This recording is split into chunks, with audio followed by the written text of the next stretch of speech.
चलिए भाई, सबसे पहले आपका बहुत बहुत स्वागत है हमारे टीचिंग फ्रॉम शिक्षा सिटी पे। तो आज मैं आपको 23 अगस्त के सेकंड शिफ्ट के क्वेश्चन प्रेजेंट कर देता हूँ। बहुत ध्यान से देखिएगा, बहुत अच्छे अच्छे क्वेश्चन है और उम्मीद करता हूँ ये सेशन आपको अच्छा लगेगा। सबसे पहले इनमें से कौन सा एड्स का वायरस है? HIV। ध्यान रखिएगा, बताया भी जा चुका है आपको पहले भी। ठीक है। एड्स डे हम कब सेलिब्रेट करते हैं? 1 दिसंबर को सेलिब्रेट करते हैं। इसके लिए कौन सा टेस्ट होता है? तो एलिजा टेस्ट होता है। प्लस एड्स जो है हमारे किस अंग को प्रभावित करता है? तो इम्यून सिस्टम को प्रभावित करता है। Very easy. ठीक है। द्रविड़ कला में कौन सी भाषा का सबसे ज़्यादा यूज़ होता है? तो तमिल। और ये साउथ इंडिया की कला ही द्रविड़ कला। ध्यान रखिएगा, पूछा जा सकता है आपको। मोस्टली मंदिर जो होते हैं वो द्रविड़ कला में ही बनाए गए हैं। केमिकल इक्वेशन को बैलेंस करने के लिए एक संबंधित प्रश्न था। उत्तर लेंस में वस्तु फोकस और ऑप्टिकल सेंटर के बीच में रखी तो वस्तु की इमेज कैसी बनेगी? आभासी, सीधा और बड़ा। न्यूलैंड का अष्टक सिद्धांत के बारे में कथन संबंधित प्रश्न पूछा गया था आपका। ऑक्टेव लॉ देखिए किसके द्वारा दिया गया? न्यूलैंड। इन्होंने कहा कि पहले एलिमेंट का जो प्रॉपर्टी है वो 8वें एलिमेंट के बराबर होती है, गुड प्रॉपर्टी में उसके सेम है, तो ये पूछा जा सकता है आपको। इनके अगर पूछा रहेगा कि पीरियोडिक टेबल में कितने एलिमेंट्स थे तो 56 थे, मे भी यही पूछा गया होगा। अगर मिट्टी का पीएच वैल्यू 11.2 हो जाए तो किस चीज़ का प्रयोग करके मिट्टी को सही पूर्वक बनाया जा सकता है? ऑप्शन के अकॉर्डिंग आंसर मिल गए होंगे। नारियल का सबसे कठोर भाग को क्या बोला जाता है? फल भित्ति, एंडोक्रैप्स पूछा है आपको और बताया भी गया है। हिमालय के सबसे पूर्वी भाग में कौन सी नदी निकलती है? तो देखिए ब्रह्मपुत्र। ब्रह्मपुत्र को और हम किस नाम से जानते हैं? नर नदी के नाम से जानते हैं और लाल नदी के नाम से जानते हैं। ध्यान रखिएगा। मानसरोवर से इसका ओरिजिनेट होता है, पूछा जा सकता है आपको। गुवाहाटी किस नदी के किनारे बसा हुआ है? तो ब्रह्मपुत्र के किनारे बसा हुआ है। इनमें से कौन सा सही नहीं है? Equal to I square R जो है आपका वो सही नहीं है, पूछा गया था आपको।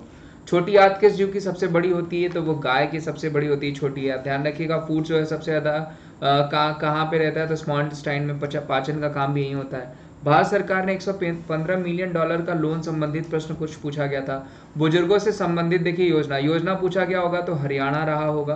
ध्यान रखिएगा। या पूछा जाएगा कि सबसे अधिक बुजुर्ग व्यक्ति हैं कहाँ पे? तो वो राजस्थान होगा। इससे संबंधित जो भी क्वेश्चन रहा होगा वो हो सकता है ऑप्शन में आपके। भारतीय संविधान को कितने देशों से के स्रोतों से मिला करके बनाया गया? तो 10। जैसे देखिए मैंने आपको बताया कि ब्रिटेन से हमने क्या लिया था? तो यूके से हमने लिया पार्लियामेंट्री सिस्टम। बहुत सारी चीज़ें, पार्लियामेंट्री सिस्टम हो गया, मिनिस्ट्री ऑफ काउंसिल हो गया, लॉ मेकिंग प्रोसीजर हो गया। यूएसए से हमने क्या लिया? तो फंडामेंटल राइट्स लिया है। उसके अलावा जुडिशियल रिव्यू लिया है, न्यायिक पुनरावलोकन जिसको कहते हैं।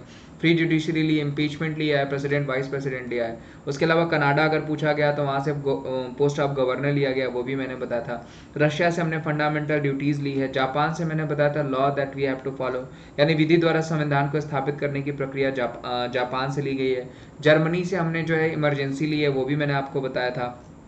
साउथ अफ्रीका से हमने संविधान संशोधन लिया है, वो भी मैंने बताया था। डीपीएसपी मैंने आपको बताया था कि आयरलैंड से लिया गया है। संवर्ती सूची पूछा जाएगा, ऑस्ट्रेलिया से लिया गया है। तो लगभग ये 10 जो है, प्लस आपका एक बस्ता है आपका ब्रदरहुड। अगर रिपब्लिकनिज्म पूछा रहेगा तो वो फ्रांस से लिया गया। तो लगभग 10 देशों से हमारा स्रोत मिला करके बना हुआ है। भारत के भौगोलिक क्षेत्रों को कितने भागों में बांटा गया? 5 भागों में।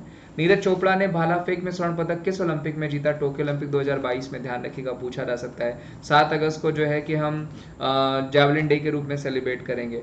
2022 में किसने बैडमिंटन की सैयद मुंडी ट्रॉफी जीता? तो वो जीता पीवी सिंधु ने। हो कहाँ रहा था? लखनऊ में। बीड़ी किसके पत्ते से बनती है? तेंदू के पत्ते से बनती है। ध्यान रखिएगा, पूछा जा सकता है। नरेंद्र मोदी ने दिल्ली में वॉर मेमोरियल का उद्घाटन कहाँ किया था? इंडिया गेट के पास। Very very important. Plus PM memorial house भी दिल्ली में ही खोला गया है। आवाज साड़ी में कुल कितने तत्वों को प्राकृतिक तत्व के लिस्ट में रखा गया? 92। Very very important. किसी अम्ल का नाम दिया गया था, वो किस में पाया जाता है? देखिए सारे मैंने अम्ल पढ़ा रखे हैं, जैसे एसिटिक एसिड, सिरका मैंने आपको पढ़ा रखा है, ऑक्सैलिक एसिड पढ़ा रखा है आपको, उसके अलावा बेंजोइक एसिड पढ़ा रखा है। सारे ही एसिड्स मैंने आपको पढ़ा रखे हैं, तो वो देख लीजिएगा, सेशन पढ़ा होगा। किसी प्रिज्म से सूर्य किरण गुजरकर 7 रंगों में विभाजित होती है, इसको क्या कहते हैं? डिफ्रैक्शन कहते हैं, विक्षेपण। कार्बन खुद बहुत सारे एलिमेंट से जुड़ करके क्रिया कर लेता है, इनमें कौन सा कथन सही नहीं है? ऑप्शनल था, जो भी रहा होगा। कौन सा प्राकृतिक वायु प्रदूषण को फैलाता है? वो भी ऑप्शंस के अकॉर्डिंग। दिवालिया बोर्ड के अध्यक्ष किसे बनाया गया? रवि मित्तल को बनाया गया, ये भी ध्यान रखिएगा। सबसे पुराना नगर निगम कहाँ का है? मद्रास। सामान्य मनुष्य का ब्लड प्रेशर कितना होता है? तो 120/80 स्फैग्नोमैनोमीटर से नापा जाता है। ध्यान रखिएगा, मेडुला ऑब्लिंगेटा जो होती है वो हमें कंट्रोल करती है हमारा ब्लड प्रेशर को, ये भी पूछा जा सकता है आपको। किसी चुंबक को फिर लटकाया गया तो उसकी दिशा हो जाएगी उत्तर दक्षिण। भोपाल गैस त्रासदी जहाँ लीक हुई थी उसके अध्यक्ष कौन थे? अब देखिए ये देखना पड़ेगा चेयरमैन कौन थे, प्लस अगर पूछा जाएगा कौन सा, तो मिथाइल आइसोसाइनाइड गैस लीक हुई थी 1984, पूछा जा सकता है आपको। किसी लेंस के फोकल लेंथ पे वक्रता में क्या संबंध है, F इक्वल टू r/2, कई बार पूछा गया। इनमें सबसे पुराना वेद कौन सा हो जाएगा, ऋग्वेद, ध्यान रखिएगा सबसे पुराना वेद है। सबसे पूछा जाएगा संगीत के लिए कौन सा वेद जाना जाता है, तो सामवेद जाना जाता है। यज्ञों के लिए कौन सा जाना जाता है, यजुर्वेद जाना जाता है। अथर्ववेद किसके लिए जाना जाता है, तो सबसे मॉडर्न है, प्लस जादू और टोना के लिए जाना जाता है, ये भी ध्यान रखिएगा। मैग्निफिकेशन से संबंधित प्रश्न था, प्रतिरोध किस श्रेणी क्रम में जोड़ा गया था, नेट प्रतिरोध क्या होगा, ये भी आपका न्यूमेरिकल से संबंधित प्रश्न था।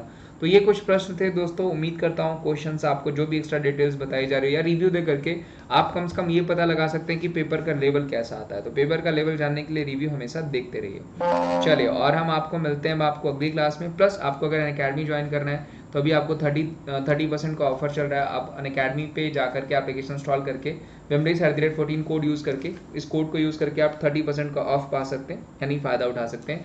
प्लस फ्री क्लासेस का भी आप फ़ायदा उठा सकते हैं, सेम कोड यूज़ करना है। प्लस अगर आपको टेस्ट सीरीज़ लेनी है आपके एसएससी एग्जामिनेशन के लिए या रेलवे एग्जामिनेशन के लिए, तो 399 की टेस्ट सीरीज़ है, जहाँ पे 50+ full length sectional test series plus PYQ test series plus chapter wise practice question plus free ride classes में उसको आपको जो है कि सॉल्व भी कराया जा रहा है, रिव्यूज़ भी कराया जा रहा है। 399 है। इसमें भी अगर wimdays@14 कोड यूज़ करते हैं तो आपको ऑफर में वो भी वहाँ पे भी ऑफ हो जाएगा। तो उम्मीद करता हूँ अगर आपको अच्छा लगा होगा तो आप जरूर ज्वाइन करेंगे। तब तक अपना ध्यान रखिए। एग्जाम्स अगर आपके हैं तो all the best. Thank you so much, ध्यान रखिए अपना।